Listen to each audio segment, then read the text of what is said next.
વહાલા દોસ્તો, વિડીયોને અંત સુધી જરૂર જોજો. જોઈને તમારા પણ રૂવાડા ઊભા થઈ જશે. મારા પિતાને લાગ્યું કે હું ગર્ભવતી છું. બદનામીના ડરથી મારા પિતાએ મારા લગ્ન નોકર સાથે કરાવી દીધા. હું નિર્દોષ હતી. લગ્નના 6 મહિના પછી જ જ્યારે મને એક બાળકનો જન્મ થયો, ત્યારે હું બાળકને જોઈને ચોંકી ગઈ. કારણ કે આ બાળક તો મારા.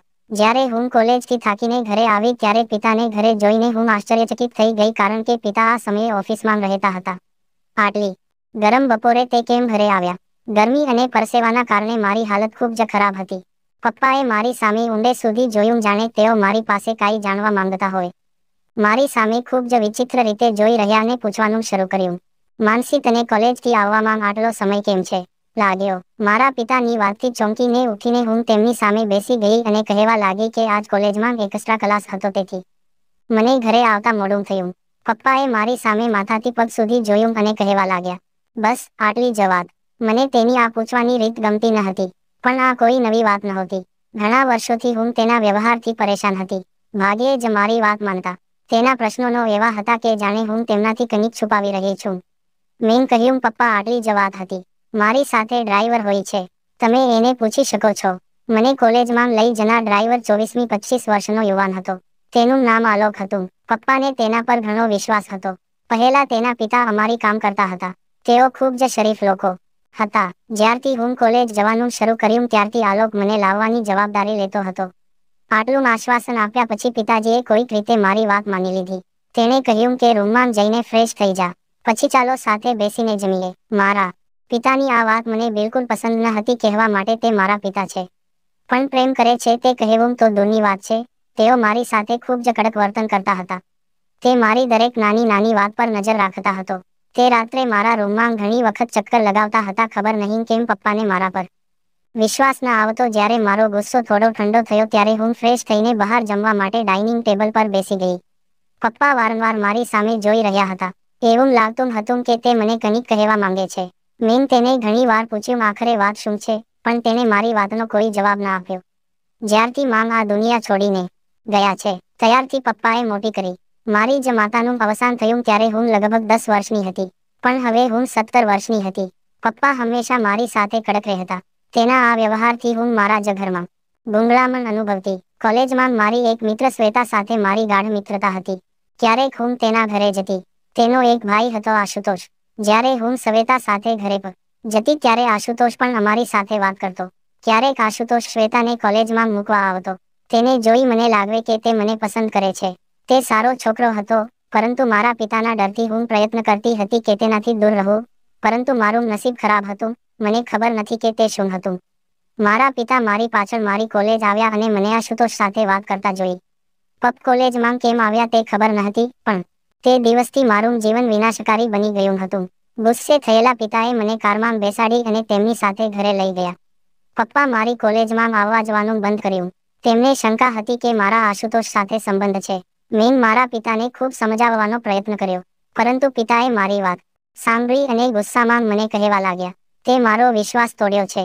તારી માં ના ગુજરી ગયા પછી મેં રોજ તારી ચિંતામાં વિતાવી છે. આટલા ધ્યાન રાખવા છતાં આજે તો પણ તેમ મારું મોઢું કાળું કર્યું. પપ્પાની વાતે મને અંદરથી હચમચાવી નાખી. મારા રડવાથી કોઈ ફાયદો ન થયો અને કોઈ ગુનાહ વગર મારો અભ્યાસ અધવચ્ચે અધૂરો રહી ગયો. જ્યારે આશુતોષ સાથે મારો એવો કોઈ સંબંધ નહોતો કે મારે મારા પિતા સામે શરમાવવું પડે કે પિતાની ઇજ્જત પર દાગ લાગે. હું આખો દિવસ મારા રૂમમાં ચૂપચાપ સૂઈ જતી. અમારા ઘરમાં પૈસાની કમી નહોતી. મારે જેની ઈચ્છા હતી તે સ્વતંત્રતા હતી. જ્યારે મારા પિતાને પણ મારા પર વિશ્વાસ ન હતો, તો હું અજાણ્યાઓ પાસેથી શું અપેક્ષા રાખું? એક દિવસ મારા પિતાના મિત્ર પ્રમોદ કાકા, જે મારા પિતાના બિઝનેસ પાર્ટનર પણ હતા, અમારા ઘરે આવતાની સાથે જ તેણે મને મારા અભ્યાસ વિશે પૂછવાનું શરૂ કર્યું. મેં રડતા રડતા તેને બધું કહી દીધું. પિતાના હતા, તેથી મેં મારા દિલની દરેક વાત સરળતાથી કહી દીધી.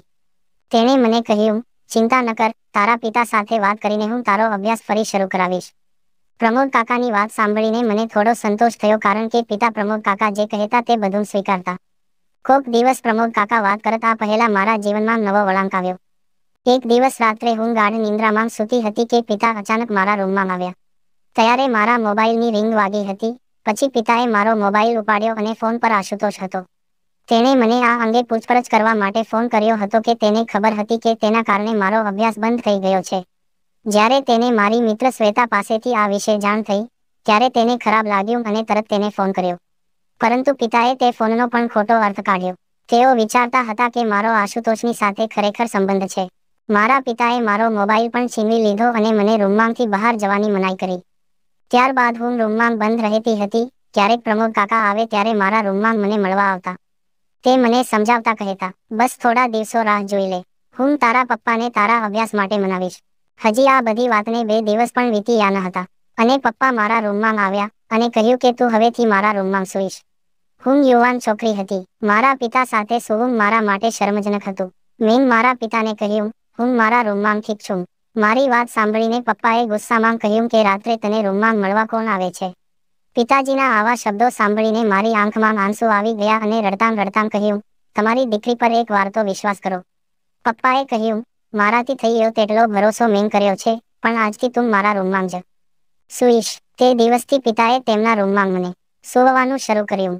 પિતાના રૂમમાં સૂતી વખતે તે આખી રાત જાગતી હતી, કારણ કે મને પિતાના રૂમમાં રહેવું ગમતું ન હતું. આખી રાત જાગવાથી જ્યારે હું મારા રૂમમાં જતી, તો આખો દિવસ સૂવામાં પસાર કરતી.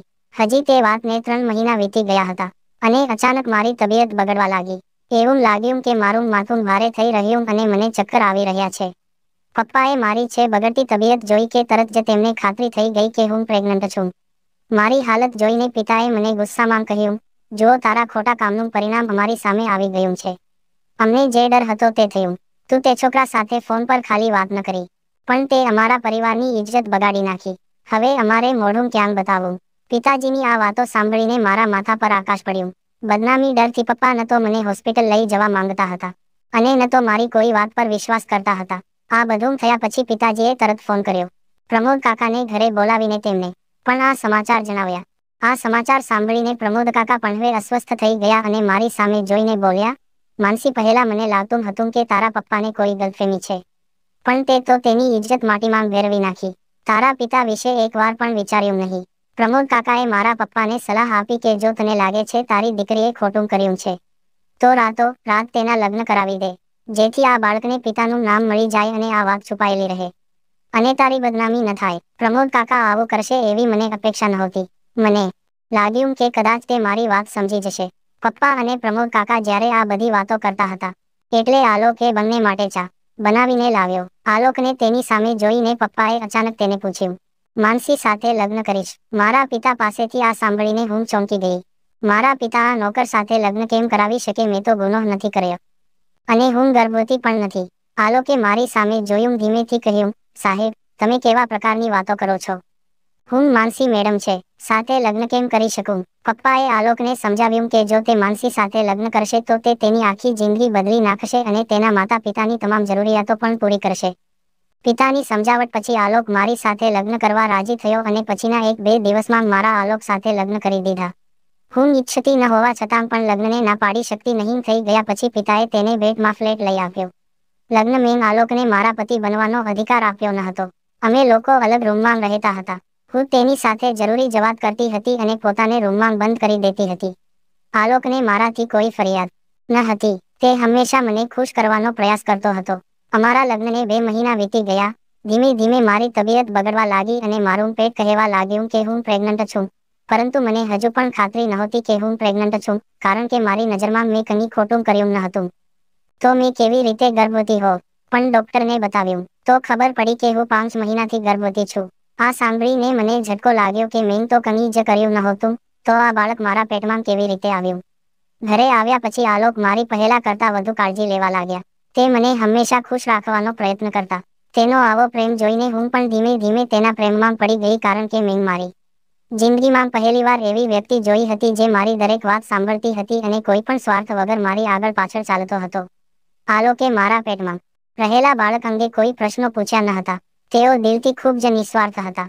જ્યારથી મને ખબર પડી કે હું 5 મહિનાથી ગર્ભવતી છું, ત્યારથી મારા હૃદયમાં ક્યાંક ને ક્યાંક એવો અહેસાસ હતો કે મારી સાથે જે કંઈ થયું છે તે મારા પિતાએ જ કર્યું છે.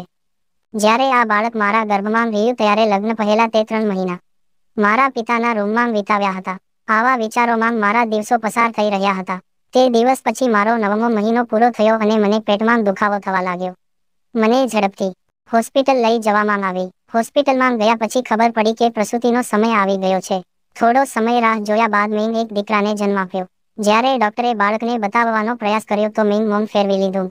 હું તે બાળકને જોવા ન માંગતી હતી કે જેના કારણે મારું આખું જીવન બરબાદ થઈ ગયું.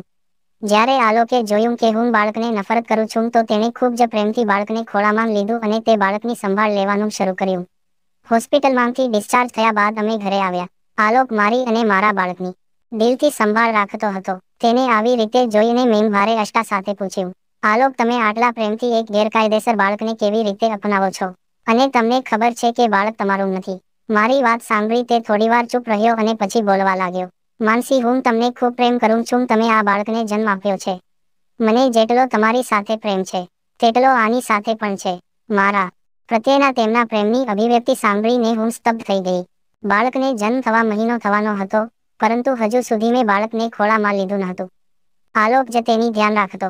હું મારા રૂમમાં બંધ થઈ નસીબ પર આંસુ વહાવતી હતી. હું મારા રૂમમાં રડતી હતી.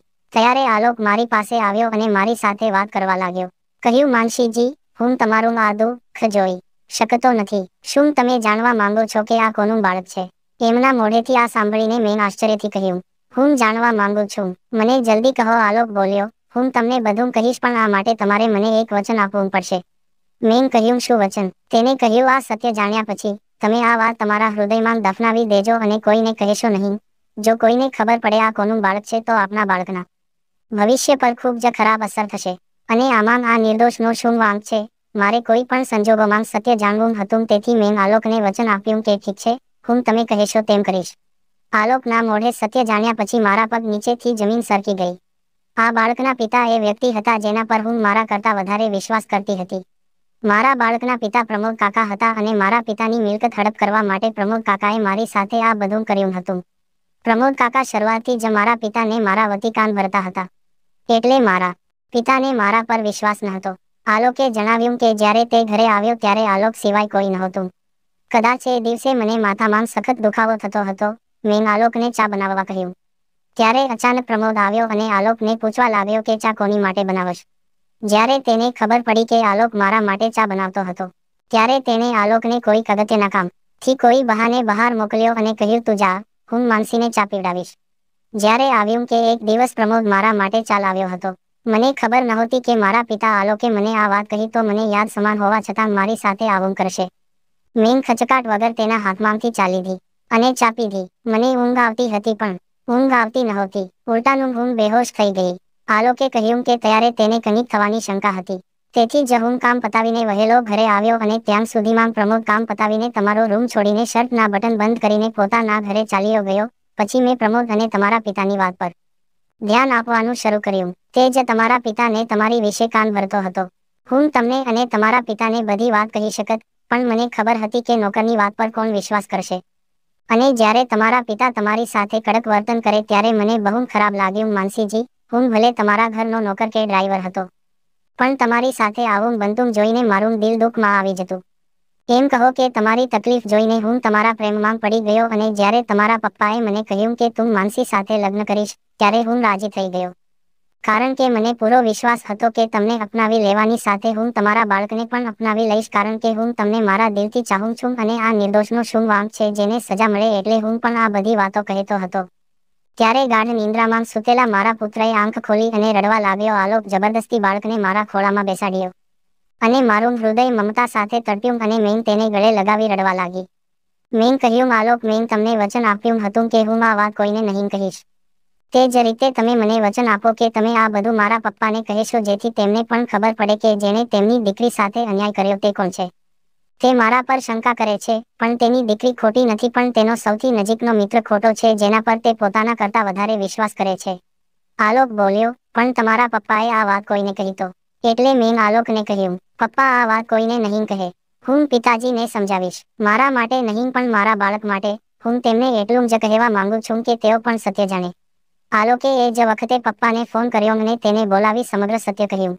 જ્યારે પિતાને આ વાતની જાણ થઈ ત્યારે તેઓ મારી સામે હાથ જોડીને રડવા લાગ્યા અને કહ્યું, મને માફ કરજે માનસી. મેં મારી દીકરી પર ભરોસો ન કરીને ખોટું કર્યું. જો આ બાળકની વાત ન હોત તો હું પ્રમોદને અત્યારે જ જેલમાં મોકલી દીધો હોત. તે જ દિવસે તે મને અને આલોકને પોતાની સાથે લઈ ગયો અને પ્રમોદ સાથેના તમામ સંબંધો તોડી નાખ્યા. અને મેં અને આલોકે વચન લીધું કે અમે અમારા બાળકોની વાત બીજા કરતાં વધુ સાંભળીશું. કારણ કે મારા પિતાએ જે કર્યું તે બીજા માતા પિતા તેમના બાળકો સાથે ન કરે. કારણ કે જો મારા પિતાએ મારા પર ભરોસો રાખ્યો હોત તો આજે મારે આ બધું સહન ન કરવું પડત. સ્ટોરી પસંદ આવી હોય તો સબસ્ક્રાઇબ કરવાનું ભૂલતા નહીં.